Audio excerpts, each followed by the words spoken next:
Hey, thanks for checking out Fun Time Travel. So I get to cruise on the allure of the seas here in just a few weeks.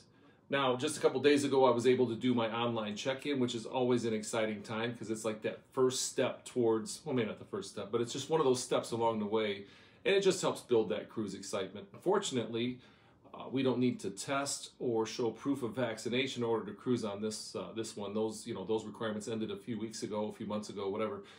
So today's video, I'm just going to take you through the check-in process as I did it, and hopefully that'll help you as you get ready to do yours. So let's check it out.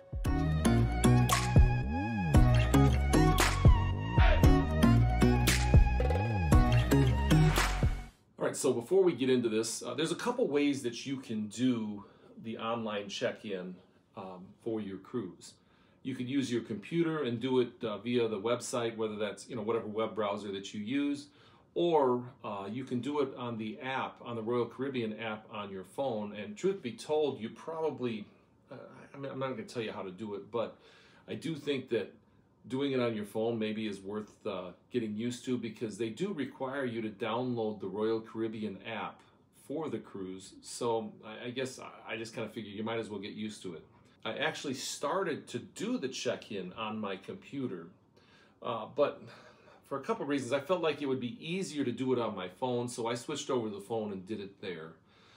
It's really not all that different. You're going to kind of click your way through it or tap your way through it on your phone, where you can scroll through the entire thing basically on one page on your computer. But for me, I was able to take the reason I think it's easier to do on your phone is because you can take a picture of your passport and it actually uploads the information directly into the app.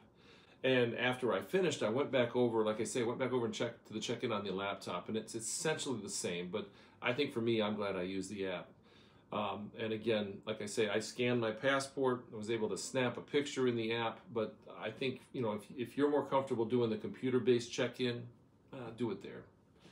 Hey, so before I get too far, I'd love to ask you to like and subscribe. Like this video, subscribe to the channel, and hit the notification bell so you don't miss any of our future updates. There's so much going on in cruising, and we're going to be doing, I'm going to be doing some vlogs of the cruise, and I'll post those after I get back sometime in mid to late January. So if you want to see what the Allure of the Seas looks like, if you haven't seen it out there already, I'll have a video, like I say, some videos posted in mid to late January, so check them out. Before we get into this, I blacked out, you're going to see some spots on this that are blacked out. It's just my private information. Obviously, you'll be able to read your own,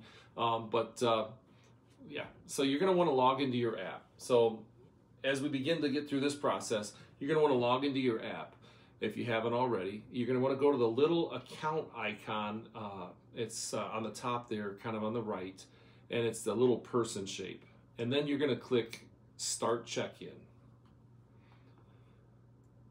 And then you're going to click Continue to Check In.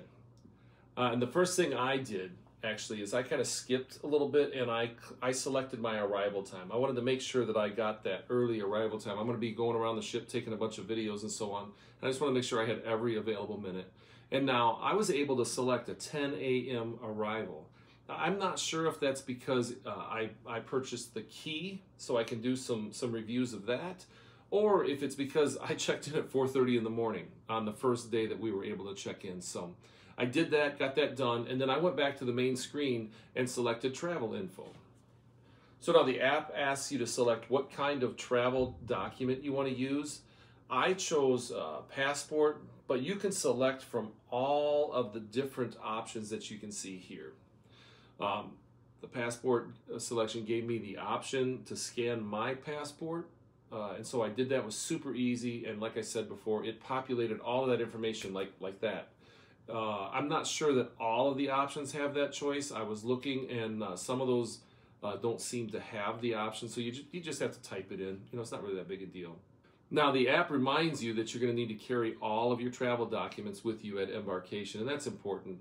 Make sure you have those on you and handy. And to be honest with you, I will probably go in and see if I can print out some, like my boarding pass and so on, even though it's on my phone.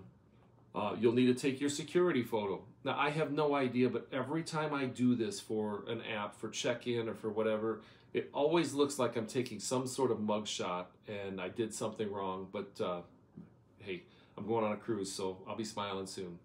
Now you have to give permission to use your biometric data, which is, in this case, it's your picture for boarding. A lot of times they have that scan and go technology that the, not the TSA, but that they use for customs. And then they're going to ask you to give permission as well for pictures. Now you're going to need to add your home address and an emergency contact. And in this, it's surprising. I thought I typed in Melissa's full name, and they were like, no, we just need the first name. Now she's not going with me on this cruise. I'm cruising with my dad and my brother, so it'll be a fun guys trip. But don't select someone as your emergency contact who is sailing with you. They want you to have somebody that they can contact back stateside if something happened, because the people who are with you are already with you, so they'll likely know what's going on. Now you're going to have to add a credit or a debit card for your onboard expenses. And I always suggest using a credit card if you can, because too often they place a hold on some money in your checking account. A lot of times it's like $200, and that's probably just fine. But for my personal preference, I always like to use a credit card, because they end up taking a couple of weeks sometimes, or up to 2 weeks to give that money back. And that's about it. You can place your boarding pass, if you have an Apple device, you can place it in your wallet. I'm going to assume that they do the same thing with Google branded Android phone, but that just makes it easier at boarding. And when you go back to your main screen, it's going to show that you're ready to go, except for the health status tab. That's going to have to wait until the day before you cruise.